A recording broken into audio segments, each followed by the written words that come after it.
Selamat datang kembali di pembahasan mendalam kita. Kali ini kita mau coba lihat lebih dekat sosok atlet tenis yang selalu jadi omongan ya, Nick Kyrgios. Kita bakal pakai sumber dari transkrip wawancaranya yang cukup terbuka loh di JCT Podcast. Iya, betul. Nah, kita mau coba pahami nih, tekanan besar yang dia rasakan, terus perjuangan kesehatan mentalnya yang, ya ampun, sering nggak kelihatan kan di balik semua sorotan itu. Dan juga gimana sih dia sekarang melihat hidupnya. Kita gali deh soal perasaannya tentang tenis, ketenaran, dan ya itu tadi, label bad boy yang nempel banget. Betul sekali. Ini kesempatan buat kita dan juga Anda untuk lihat lebih jauh dari sekedar berita-berita heboh aja ya. Wawancara ini benar-benar buka lapisan lain. Momen-momen paling gelapnya dia di 2019 itu termasuk, sampai kepikiran bunuh diri. Sampai akhirnya dia punya pandangan baru sekarang. Lihat tiap hari itu kayak semacam bonus. Perjalanan yang menarik banget sih buat kita ikuti bareng. Oke, kita mulai dari sesuatu yang mungkin agak bikin kaget nih buat Anda. Jadi, waktu dia cedera panjang kemarin itu, Kyrgios ngaku loh, dia nggak kangen sama sekali sama tenis. Malah, dia bilang dia nikmatin banget waktu sama orang-orang terdekatnya. Ini kan agak beda ya sama gambaran atlet top yang kayaknya hidup mati buat kompetisi. Beda banget. Dan ini nunjukin sisi manusianya ya. Dia cerita kalau tenis itu awalnya bukan pilihan dia loh. Ibunya yang dorong biar aktif. Tapi di awal dia malah benci banget. Terus ada juga kayak semacam tekanan dari keluarga lah, biar sukses finansial lewat tenis. Yang menarik lagi, meskipun udah di level elit gitu ya, dia masih sering ngerasa kayak imposter. Kayak ngerasa nggak pantas gitu ada di situ. Padahal ya kemampuannya jelas ada. Nah, perasaan nggak pantas itu jangan-jangan nyambung juga ya sama gimana publik lihat dia, terutama soal label bad boy yang udah, nempel bertahun-tahun itu. Pasti berat ya? Iya, berat banget. Dia ngaku capek banget sama label itu. Malah dia bilang itu salah satu bagian paling sulit di karirnya. Orang-orang yang benar-benar dekat sama dia tahu banget sisi lainnya dia. Murah hati, peduli. Persona dia yang kompetitif, emosional di lapangan itu, beda jauh katanya sama dia di luar pertandingan. Media kan seringnya cuma nangkep momen emosi sesaat aja ya. Ya mungkin 20-30 detik gitu, terus digeneralisir seolah-olah dia ya kayak gitu terus. Ironisnya, dia malah ngerasa kadang kayak memainkan peran itu juga. Karena ya, dia tahu itu yang bikin merek dan media tertarik. Semacam gitu. Dan di balik semua itu ada perjuangan yang jauh lebih dalam ya, lebih kelam. Terutama di tahun 2019 itu.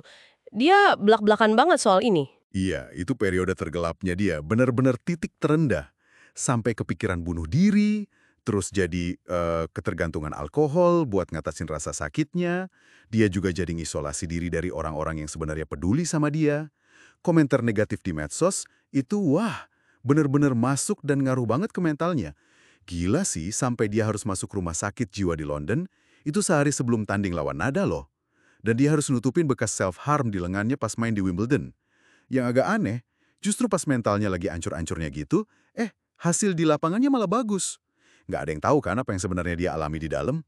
Aduh, berat banget ya ngebayanginnya. Terus gimana dia bisa keluar dari situ? Apa sih yang bikin dia akhirnya bangkit lagi? Titik baliknya apa? Titik baliknya itu kesadaran dia soal penggemar. Terutama anak-anak.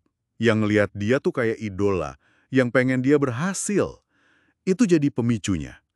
Dia jadi mulai main buat mereka. Bukan lagi buat ngebuktian sesuatu ke diri sendiri atau orang lain. Terus, dukungan keluarga sama timnya itu, penting banget. Dia bilang dia kayak utang nyawa sama mereka. Sekarang, filosofinya jadi semua adalah bonus. Hidup ya dijalanin aja, hari demi hari. Yang agak mengejutkan lagi, dia ngaku sebenarnya nggak pengen main tenis lagi. Capek fisik katanya. Udah 3 kali operasi di usia 28. Capek mental juga. Tapi dia masih ngerasa punya sesuatu buat dikasih. Mungkin buat 1-2 tahun lagi aja. Dengan semua cerita itu, terus gimana dia sekarang ngadepin ekspektasi sama kritik? Kan kayaknya nggak bakal berhenti tuh ya? Ya, tetap aja berat sih katanya. Dia berharap orang-orang yang nggak suka sama dia bisa ngertilah perjalanannya gimana. Dia kasih contoh Cristiano Ronaldo. Mau sehebat apapun, kritik pasti ada aja. Dia sadar nggak akan bisa bikin semua orang suka.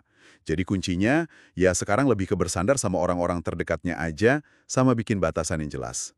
termasuk soal hubungan pribadinya yang juga sering disorot. Ya, demi jaga kewarasannya dia juga.